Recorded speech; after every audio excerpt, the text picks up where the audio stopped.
የእግዚአብሔር ጸጋና ሰላም ለሁላችሁ ይሁን። እህቶቼ ወንድሞቼ፣ ጌታ ኢየሱስ ይባርካችሁ። እግዚአብሔር ረድቶን እንግዲህ ዛሬ 7ኛ ሳምንታችንን ይዘናል። እንደ ጌታ ፈቃድ ዛሬ ትምህርታችንን የምንጠቀልል ይሆናል።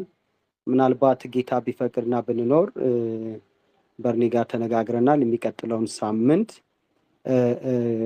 ዕለተ ሐሙስ እዚህ መሆን ነው ከሆነ ትንሽ ሳመራይዝ አድርጌ የተወሰነ ዲስከሽን ቢኖረን ጥሩ ነው የሚሆነው። አይ ቲንክ መጋቢ ብሬ ወጥቶ ካልሆነ ብሬንም እያየሁት ነበረ አለ ብሬ። ሌሎችም እነታዴም ካሉ እንግዲህ በርኒም አንተም እና ብየም ተጨምራችሁ ኦልሬዲ ምን ተማረን የሚለው ነገር አንዱ ሆኖ ደግሞ ከኛ ምን ይጠበቃል ብለን አፕሊኬሽን ከህይወታችን ጋር አፕሊኬሽን ከአገልግሎታችን ጋር አፕሊኬሽን አሁን ከዘመኗ ቤተክርስቲያን ጋር እንዴት መስራት እንዳለብን ካላሰብን በስተቀር ትምህርቱ ዝም ብሎ ትምህርት ሆኖ እውቀት ሆኖ ነው የሚቀረውና እውቀት ወደ ተግባር ካልወረደ በጣም አስቸጋሪ ስለሚሆን እሱን እናደርጋለን ብዬ አስባለሁ። ይሰማል አይደል ድምጼ? በደንብ ይሰማል መጋቢ፣ ተባረክልኝ። እሺ እንግዲህ ዛሬ የሁለተኛ ጢሞቴዎስ መጽሐፍን ምዕራፍ 3ንና ምዕራፍ 4ን ሶስተኛውን ክፍል ለሁለተኛ ጢሞቴዎስ ማለት ነው የምንካፈል ይሆናል። እንዳልኳችሁ ትንሽ ዛሬ እንደውም ሰዓቱ ትንሽ ሄድ ብሏል። 3:25 ነው። በቀረችን 35 ደቂቃ ውስጥ ሁለት ምዕራፍ ጠቅለል ያለውን ሐሳብ ለመናገር ሞክራለሁ ማለት ነው። እንግዲህ ባለፈው ሳምንት የነበራችሁ ሰዎች ምዕራፍ 2ን የክርስቲያን አገልጋይ 7 መገለጫዎች ወይም 7 ባህሪያት በማለት መጋቢ ባላደራ እንደሆነ፣ መጋቢ እንደ ወታደር፣ መጋቢ እንደ ስፖርተኛ፣ መጋቢ እንደ ገበሬ፣ መጋቢ እንደ ሰራተኛ፣ መልእክተኛ ሰራተኛ፣ እንደ ተጠራ ሰራተኛ አገልጋይ፣ መጋቢ እንደ ከበረ ዕቃ እና እንደ ባሪያ በቃ ሎሌ ነው ለአገልግሎት የሾመውን ጌታውን ለማስደሰት የሚያገለግል ነው በሚል ሐሳብ 7 መሰረታዊ ነገሮችን ለማውራት ሞክረናል። እንግዲህ ዛሬ ምዕራፍ 3 ትንቢታዊ ጥሪ በሚል ምዕራፍ 4 ግላዊ ጥሪ በሚል ሐሳብ ጀስት እንደ ፓኬጁን ለማየት እንሞክራለን። እንግዲህ ምዕራፍ 3 የዚህ ክፍል አትኩሮት በእውቀትና በኃላፊነት ላይ የተመሰረተ ነው። አንደኛ እውቀትን መስጠት ነው። ሁለተኛ ኃላፊነቱ እንዲመለከት ያደርገዋልኝ። ከዚህም በመነሳት ስለ መጨረሻው ዘመን ባህሪ ወይም ስለ መጨረሻው ዘመን መልክ ካስታወቀው በኋላ እንዴት ምላሽ መስጠት እንዳለበትና አገልግሎቱ ውጤታማ እንዲሆን መከተል ያለበትን መመሪያ ወይም መርህ የሚሰጥበት ምዕራፍ ነው ምዕራፍ 3 በአጠቃላይ እና የመጨረሻው ዘመን መልክ ባህሪ ከምዕራፍ 3 ከቁጥር 1 እስከ 9 ያሳየዋል። እውነተኛ የሆኑ ሰዎችን መከተል እንዳለበት ከዚሁ ምዕራፍ 3 ቁጥር 10 እስከ 12 ያስተምረዋል።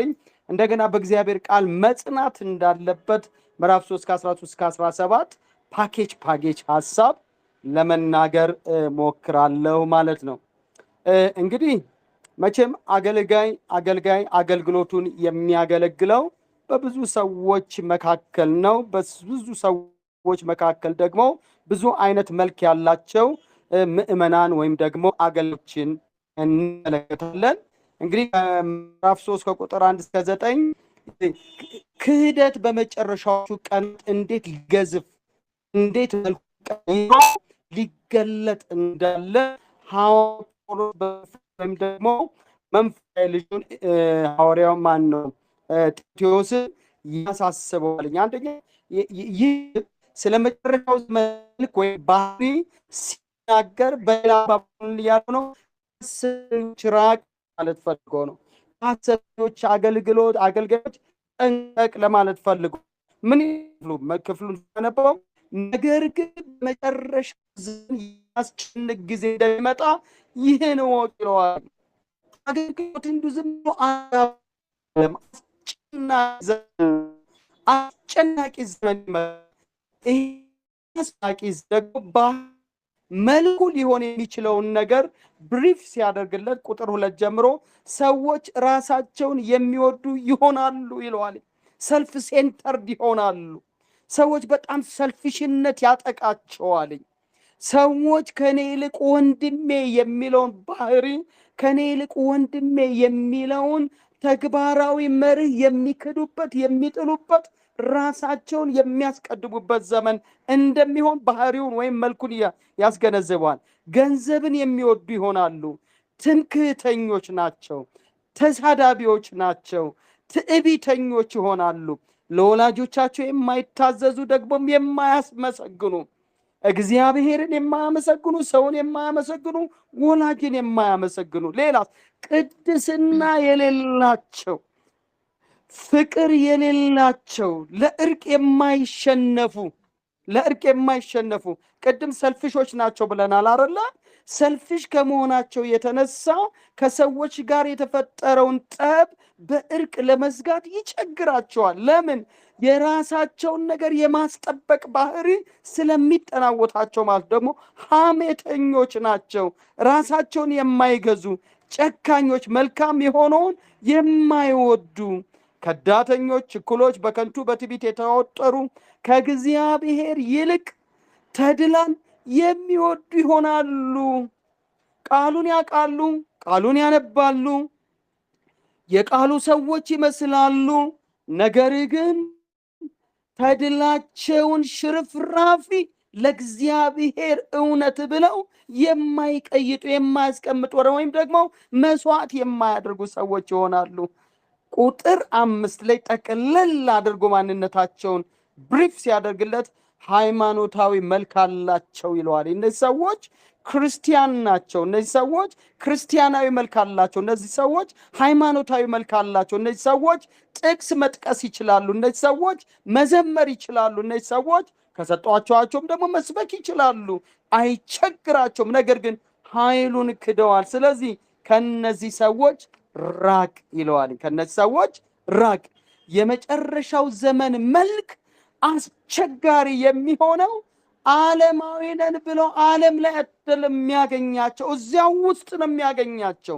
ቸርች ውስጥ ነው የሚያገኛቸው። መንፈሳዊ ዓለም ውስጥ ነው ያሉት። ተቀላቅለዋልኝ። ቁጥር 6 ነው የሚለው እነርሱም በየቤቱ ሾልከው እየገቡ የኃጢአት ብዛት የተጫናቸውን በተለያየ ክፉ ምኞት ውስጥ ገብተው የሚዋልሉ መንፈሰ ደካማ ሴቶችን የሚያጠምዱ ናቸው። አጥማጃም ናቸው። በአጠቃላይ ቃል እየጠቀሱ የሚያጠምዱ ሰዎችን ለቅድስና ሳይሆን ለርኩሰት የሚያመቻቹ ሰዎችን መንፈሳዊ ዓለም አውጥተው ስጋዊ የሚያደርጉ ናቸው። እንደዚህ አይነት ሴቶች እንደነዚህ ያሉ ሴቶች ሁሉ ጊዜ ይማራሉ። ነገር ግን እውነትን ወደ ማወቅ ፈጽሞ ሊደርሱ አይችሉም። ተምረው የማይረዱ፣ ተምረው የማይለወጡ፣ ተምረው እውነት የማይገባቸው ሰዎች ለነዚህ ሰዎች አቬሌብል ናቸው። ምሳሌ አድርጎ የሚናገረው ኢያኔስና ኢያምብሬስ ሙሴን እንደተቃወሙት ይላል። አያችሁ፣ እነዚህ ኢያኔስና ኢያምብሬስ የሚባሉ ሰዎች የሙሴ ተጻራሪ ኢኳል ነን ብለው የሚያስቡ ራሳቸው እንደ አገልጋይ የሚቆጥሩ ግን እውነትን የሚቃወሙ በሙሴ የሚመጣውን ሕግ የሚቃወሙ በሙሴ መንገድ የሚመጣውን መርህ የሚቃወሙ ነበሩ። እነዚህም አእምሮ የጠፋባቸውና ከእምነት የተጣሉ ሰዎች ደግሞ እውነትን ይቃወማሉ። ይሁን እንጂ ይላቸዋል አይሳካላቸው። ምክንያቱም እንዲህ አይነት አገልግሎት እንዲህ አይነት ህይወት ፍጻሜው ሞት ነው። እንዲህ አይነት አገልግሎት እንዲህ አይነት ህይወት ፍጻሜው አያምርም። ምክንያቱም የእነዚያ ሰዎች ሞኝነት እንደተገለጠ ሁሉ የእነዚህም ለሁሉ ግልጽ ይሆናል። ለምን ሲባል ሁለተኛው ስቴፕ ላይ የምንመለከተው ነገር ይሆናል ማለት ነው። በአጠቃላይ ሐዋርያው ጳውሎስ መንፈሳዊ ልጁን አደራ የሰጠውን ልጁን አገልጋዩን ልጁን መጋቢውን ልጁን ባላደራውን ጢሞቴዎስን የሚያሳስበው ከሐሰተኛ ህይወት ከሐሰተኛ አገልግሎትና መርህ ራቅ ይለዋል። ህይወት ወገኖቼ የመሸሽ መከተል መርህ ነች። አገልግሎት ሁሌ የመሸሽ መከተል መርህን የምንከተልበት ህይወት እንደሆነ ሐዋርያው ጳውሎስ ለጢሞቴዎስ የመከረበትን ምክር እንደ ታይምለስ ትሩዝ ተቀብለን እንደ መርህ ልንከተለው የሚገባ እውነት እንደሆነ እንመለከታለን። በአጠቃላይ ትንቢታዊ ጥሪ አንደኛ የሚያስተላልፈው ነገር ከሐሰተኛ ህይወት፣ ከሐሰተኛ አደራር፣ ከሐሰተኛ አስተምህሮ ሃይማኖታዊ መንፈሳዊ መልክ ያላቸው ግን የእግዚአብሔርን ኃይል የካዱ አገልግሎታቸው ከህይወታቸው ጋር የተጣረሰ ከሆነባቸው ሰዎች ማንነት ራቅ። ዋቴቨር ማንም ሊሆን ይችላል፣ ግን ከእንደዚህ አይነት መንፈሳዊ ሽታ ካላቸው ሰዎች ራቅ ብሎ ሐዋርያው ጳውሎስ ይመክረዋል ማለት ነው። ከቁጥር 10 ጀምሮ ደግሞ እውነተኛ የሆነ ሰዎችን ተከተል ይለዋል። ተከተል የመሸሽን መርህ እንዲከተል ይነግረዋል፣ ያሳስበዋል። ጳውሎስ ለጢሞቴዎስ ደግሞ በአደራ መልክ የሰጠው እንዲከተለው የሚፈልገው ነገር ደግሞ አለው። ከቁጥር 10 እስከ 12 ስናነብ እንዲህ ነው የሚነበበው። አንተ ግን ይለዋል፣ እነሱን ተዋቸው፣ አትከተላቸው፣ ከነሱ ራቅ፣ ከነሱ ሻሽ። አንተ ግን ይለውና ትምህርቴን፣ አካሄዴን፣ ዓላማዬን፣ እምነቴን፣ ትዕግስቴን፣ ፍቅሬን፣ ጽናቴን ሁሉ ታውቃለህ።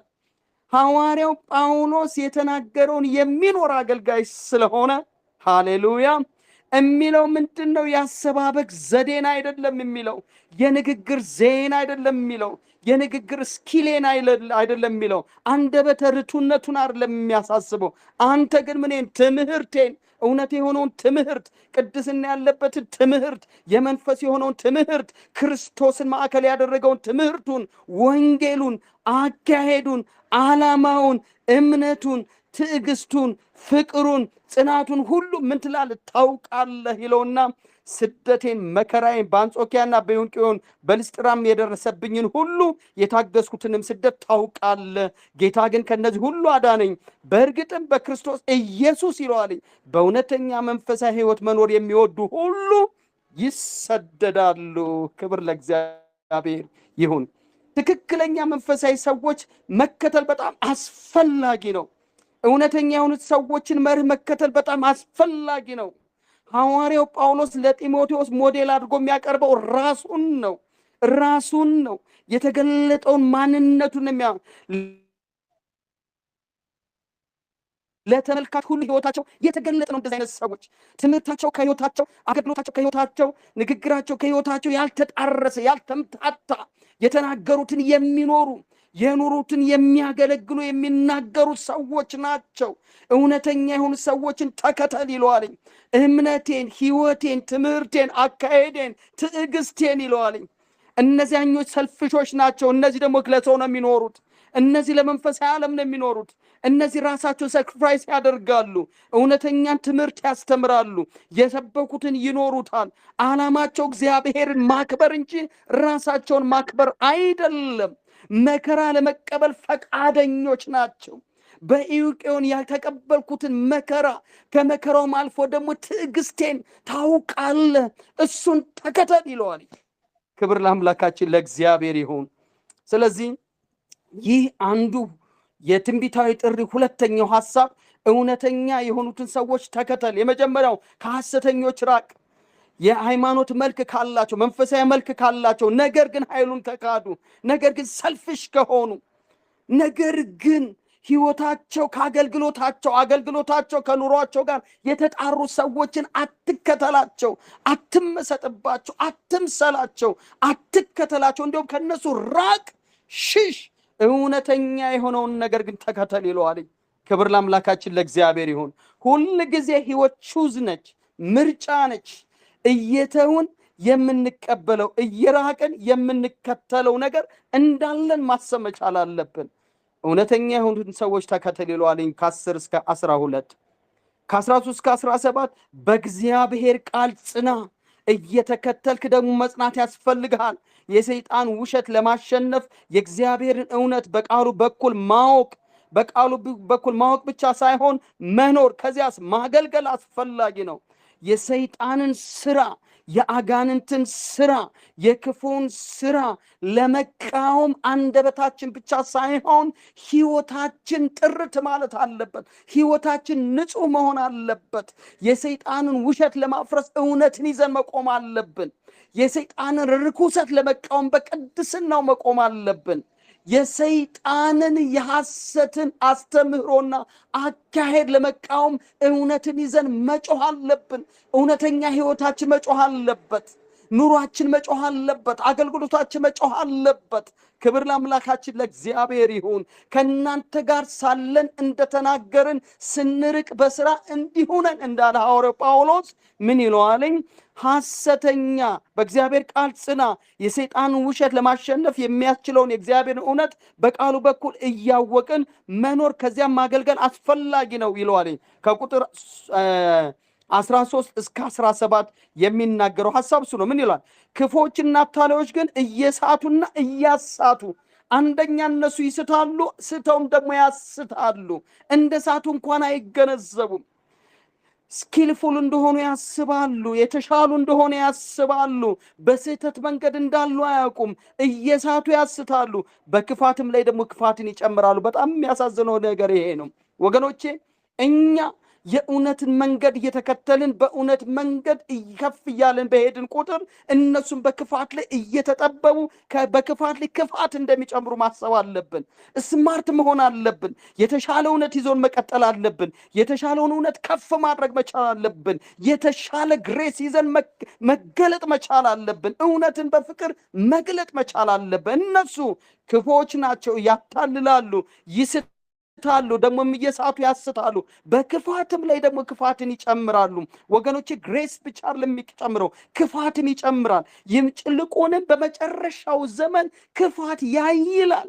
ካየለው የክፋት በላይ የሚልቀው የእግዚአብሔርን ጸጋ ተከትሎ የእግዚአብሔር ጸጋ እየተሞሉ የእግዚአብሔርን ጸጋ እየተቀበሉ እልፍ ብሎ መሄድ ግን በጣም አስፈላጊ እንደሆነ ይነግረዋል። በጣም ሁላችን የምንወደው ብዙዎቻችን የምንጠቅሰው ሰምተነውም ተናግረውንም የማንጠግበው ሐሳብ ላይ ይደርሳል። ሐዋርያው ጳውሎስ ምን ይላል? አንተ ግን በተማርከው በተረዳኸው ጽና፣ በቃሉ ጽና፣ በተረዳኸው ጽና፣ በእግዚአብሔር ቃል እውነት ጽና። ይህን ከማን እንደተማርከው ታውቃለህና ይለውና ከሕፃንነትህም ጀምረህ በክርስቶስ ኢየሱስ በማመን መዳን የሚገኝበትን ጥበብ ሊሰጡ የሚችሉትን ቅዱሳት መጽሐፍትን አውቀሃል። እነዚህ ያወቃቸው ቅዱሳት መጽሐፍት ሁሉ የእግዚአብሔር መንፈስ ያለባቸው ናቸው። የእግዚአብሔር መንፈስ ያለበት ቃሉ ሕይወትን ያድሳል፣ ይለውጣል። ሃሌሉያ! የተሻለ እንድንሆን ይረዳናል። ለማስተማር፣ ለመገሰጽ፣ ለማቅናት፣ በጽድቅ መንገድ ለመምከር ይጠቅማል። ይሄውም የእግዚአብሔር ሰው ለመልካም ስራ ሁሉ ብቁ ሆኖ እንዲገኝ ነው። ብቃታችን ቃሉ ነው። ብቃታችን መንፈሱ ነው። ብቃታችን ጸጋው ነው። ወገኖቼ ከእግዚአብሔር ቃል ጋር ባለን ግንኙነት፣ ከእግዚአብሔር ቃል ጋር ባለን ኢንቲሜሲ፣ ከእግዚአብሔር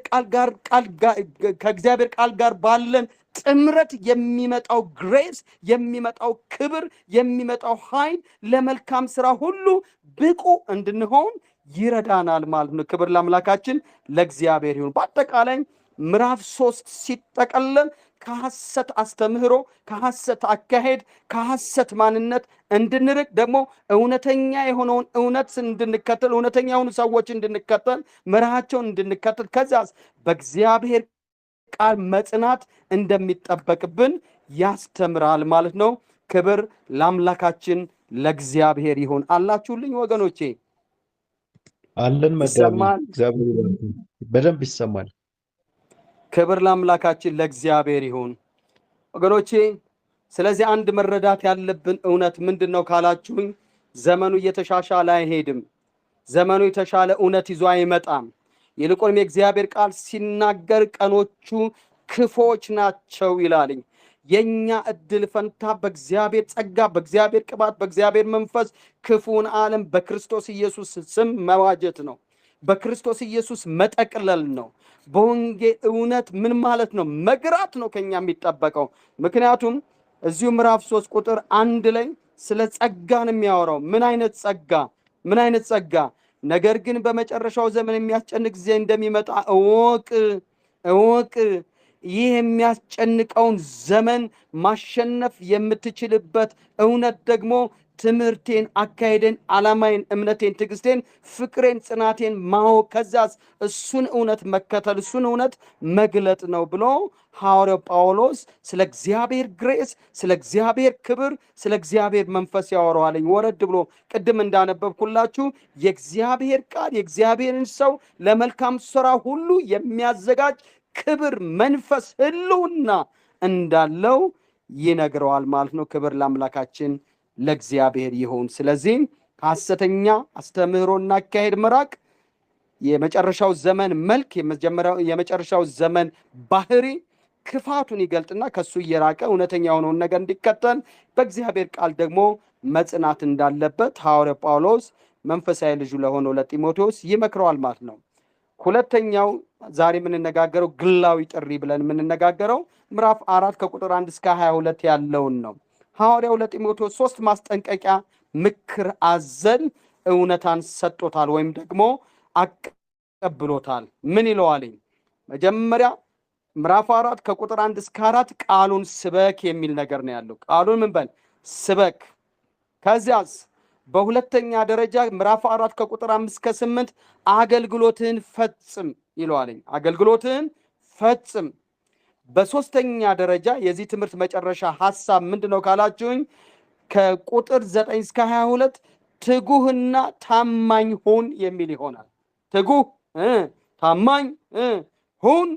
ክብር ለእግዚአብሔር ይሁን። ለምን ሽልማት አለ፣ ለምን ብድራት አለ በሚል እውነተኛ የሆነ የአገልግሎት ኢኒሼቲቭ ሊፈጥር ሊያነሳሳ ሊያነቃቃ ኢንስፓየር ሊያደርግ በሚችል ወርድ ነው መጽሐፉን ሐዋርያው ጳውሎስ የሚዘጋው ማለት ነው። ክብር ለአምላካችን ለእግዚአብሔር ይሁን። እንግዲህ ሐዋርያው ጳውሎስ ለጢሞቴዎስ 3 ማጠቃለያ ምክር ሰጥቶታል። አንደኛው ቃሉን ስበክ ነው። ከቁጥር 1 እስከ 4 አብረን በጌታ በኢየሱስ ስም እናነባዋለን። ምን ይላል? በእግዚአብሔር ፊት እንዲሁም በሕያዋንና በሙታን ሊፈርድ ባለው በክርስቶስ ኢየሱስ ፊት መገለጡንና መንግስቱን በማሰብ ይህን አደራ እልሃለሁ። ምን አደራ? ምን እያሰብክ? በእግዚአብሔር ፊት እንዲሁ በሕያዋንና በሙታን ሊፈርድ ባለው በማን? በክርስቶስ ኢየሱስ ፊት። ክርስቶስ ይመጣል እያለ ነው። በሌላ አባባል ክርስቶስ ይመጣል። ክርስቶስ ለፍርድ ይመጣል። ክርስቶስ ለእያንዳንዱ እንደ ስራ ዋጋ ሊከፍል ይመጣል። ስለዚህ ምን ይሁን? ቁጥር 2 ቃሉን ስበክ። ጊዜው ቢመችም ባይመችም ዝግጁ ሁን። በታላቅ ትዕግስትና በማስተማር አቅና፣ ገስጽ፣ አበረታታ ይለዋል። ክብር ለአምላካችን ለእግዚአብሔር ይሁን። ለምን ልስበክ? ለምን በትዕግስት ልጽና? ለምንድን ነው የምገስጸው? ለምንድን ነው ማበረታታ ሲለው ምክንያቱም ሰዎች ትክክለኛ የሆነውን ትምህርት የማይቀበሉበት ጊዜ ይመጣል። ከዚያ ይልቅ ለገዛ ምኞቶቻቸው የሚስማማውን የሚያሳክክ ጆሮአቸው ሊሰማ የሚፈልገውን እንዲነግሯቸው በዙሪያቸው ብዙ አስተማሪዎችን ይሰበስባሉ።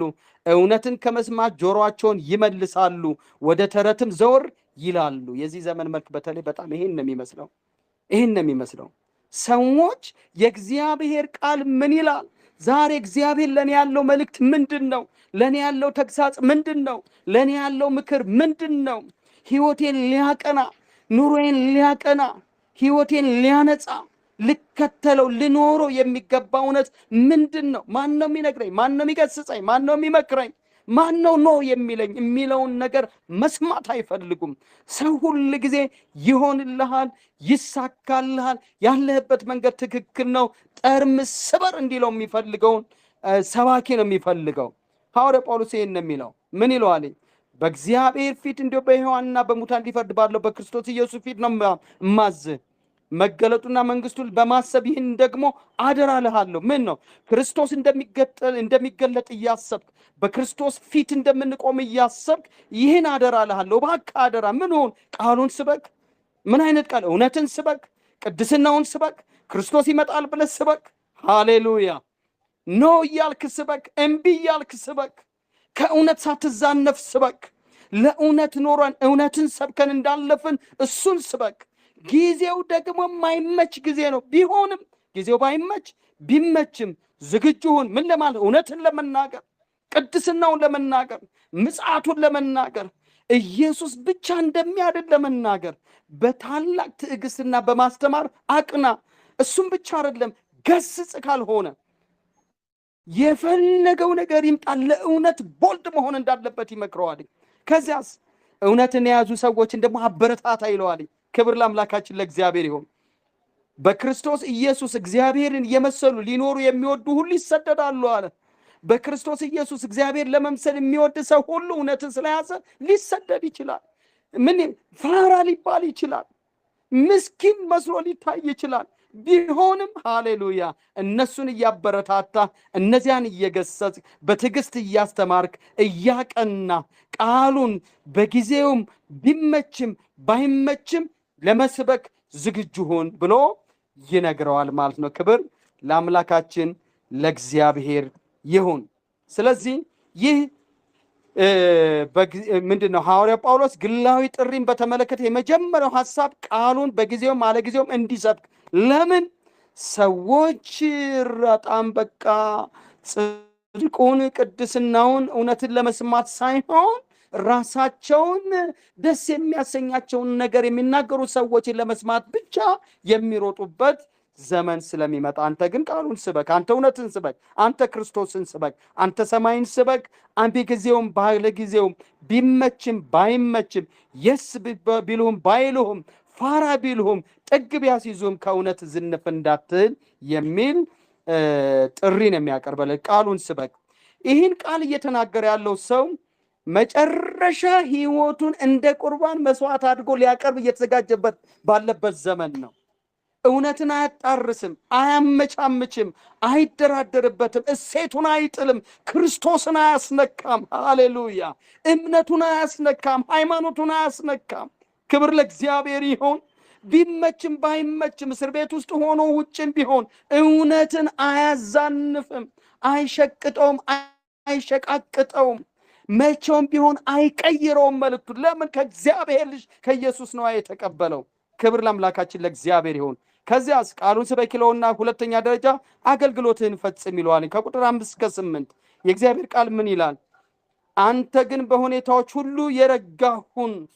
ምንጊዜም የእግዚአብሔር ሰው እኮ የተረጋጋ ነው ወገኖቼ። አንተ ግን በሁኔታዎች ሁሉ የረጋህ ሁን፣ መከራን ታገስ፣ የወንጌል ሰባኪነትን ተግባር አከናውን፣ አገልግሎትህን ፈጽም ይለዋል።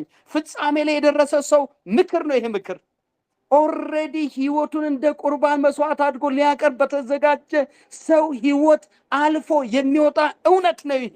አገልግሎትን ፈጽም።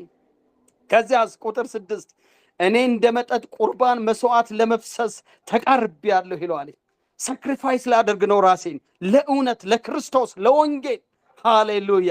ለተጠራሁበት አገልግሎት ራሴን እንደ መጠጥ ቁርባን መስዋዕት። የመጠጥ ቁርባን ታውቃላችሁ፣ የሚገዘገዝ የሚታረድ አይደለም፣ ፍስስ ብሎ የሚፈስ ነው። በዚያ ልክ ለመፍሰስ ራሱን አዘጋጅቷል ይህ ሰው።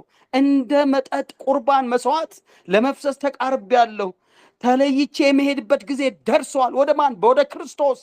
የሚታየው ክርስቶስ ነው። መሄድ ሊሄድ ከሱ ጋር ልሆን እናፍቃለሁ። እጅግ የተሻለ ነው ያለለት ፊልጵስዩስ ላይ። በቃ እሱን ነው የሚናፍቀው። መሞቻው መንገድ ምንድነው? መስቀል ነው። መሞቻው መንገድ ምንድነው? መከራ ነው። መሞቻው መንገድ ምንድነው? በጣም ኃይለኛ ነው፣ ፔንፉል ነው። ከሱ ይልቅ ግን የከበረ ነገር አለ፣ የሚታየው ነገር አለ፣ የናፈቀው ነገር አለ። ተለይቼ የሚሄድበት ጊዜ ደርሷል ይልና መልካሙን ገድል ተጋድያለሁ፣ ሩጫውን ጨርሻለሁ፣ ሃይማኖትን ጠብቄያለሁ፣ ወደፊት የጽድቅ አክሊል ተዘጋጅቶልኛል። አንዳች እንኳን ጥርጥር የለውም የጽድቅ አክሊል እንደተዘጋጀለት፣ ክራውን እንደተዘጋጀለት። ሃሌሉያ! ሽልማት እንዳለው አይጠራጠርም። ይህንም ይላልኝ ጻድቅ ፈራጅ የሆነው ሰው አይደለው፣ አባይ ሚዛን የሌለበት እውነተኛ ሚዛን ያለበት ክርስቶስ ኢየሱስ፣ ፈራጅ የሆነው ኢየሱስ የሆነው ጌታ በዚያ ቀን ለኔ ይሰጠኛል አለ። ደግሞም ለኔ ብቻ ሳይሆን የእርሱን መገለጥ ለናፈቁ ሁሉ ነው ሲለው ናፋቂነትን እንዲጨምርበት ፈልጎ ነው። በቃ ኢንስፓየር እያደረገው ነው። ለሰማይ መንግስት ራሱን እንዲያዘጋጅ፣ ለሽልማት ራሱን እንዲያዘጋጅ፣ ለዚያ እንዲማማት፣ ለዚያ እንዲዋደቅ፣ ጸንቶ እንዲቆም ይህን ማሳሰቢያ የሚናገረው። ክብር ለአምላካችን ለእግዚአብሔር ይሁን። ስለዚህ ምን ማለት ነው? በአጠቃላይ የዚህ ክፍል ዋና ሀሳብ አገልግሎትን ፈጽም ነው። አገልግሎትን ፈጽም። መከራም ቢሆን አገልግሎትን ፈጽም። በችግር ውስጥ ብታልፍም አገልግሎትን ፈጽም ይለዋል። ካንተ የሚፈለገውን አገልግሎት በኃላፊነት መፈጸም አስፈላጊነቱን በደንብ ቅልብጭ አድርጎ ሐዋርያው ጳውሎስ ለጢሞቴዎስ ይነግረዋል። ክብር ለአምላካችን ለእግዚአብሔር ይሁን። እንዲህ አይነት ጨካኝ ክርስቲያን እንድንሆን፣ እንዲህ አይነት ጨካኝ አገልጋይ እንድንሆን፣ እንዲህ አይነት ጨካኝ ለእውነት ለመርህ መቆም የሚያስችል እውነት ያለው አገልጋይ እንድንሆን እግዚአብሔር አምላክ በጌታ በኢየሱስ ስም ይርዳን። ለወገኔ ይጠቅማል በሚል መርህ ሳይሆን የሰማይን መንገድ የሰማይን እውነት እየተከተልን ያለ ልዩነት እንደ መንፈሳዊ አባት እንደ መንፈሳዊ አገልግሎት እንደ ባላደራ አገልጋይ አገልግሎትን የቃሉን እውነት ተከትሎ ማገልገል የምንችልበትን ጸጋ መንፈስ ሕይወት በጌታ በኢየሱስ ስም እግዚአብሔር ያብዛልን። የመጨረሻው ሐሳብ ከቁጥር 9 እስከ 22 ትጉህና ታማኝ ሁን የሚል ሐሳብ ይይዛል። ምን ይላል? የጳውሎስ ማሳሰቢያ በቶሎ ወደ እኔ ለመምጣት የተቻለን ሁሉ አድርግ ይለዋልኝ። በመሄጃው ጊዜ በመጠናቀቂያው ጊዜ ልቡ የተሰበረባቸው ሰዎች አሉ። ዴማስ ይህን ዓለም ወዶ ትቶኛል፣ ወደ ተሰሎንቄ ሄዷል። ቂርቆስ ወደ ገላትያ፣ ቲቶም ወደ ድማጥያ ሄደዋል። ከኔ ጋር ያለው ሉቃስ ብቻ ነው። ማርቆስ በአገልግሎቴ ስለሚረዳኝ ካንተ ጋር ይዘውና። ቲኪቆስ ወደ ኤፌሶን ልኬዋለሁ። ስትመጣ በጥሮአዳ በአክሪጳ ዘንድ የተውኩትን በርኖስ፣ ሌላስ ጥቅልል መጽሐፍቱን በተለይ የብራና መጽሐፍቱን አምጣልኝ። ይህ ሰው ለመስዋዕት ራሱን እያዘጋጀ ከመጽሐፍት ጋር ያለውን ቁርኝት እዚህ ክፍል ላይ ማየት እንችላለን።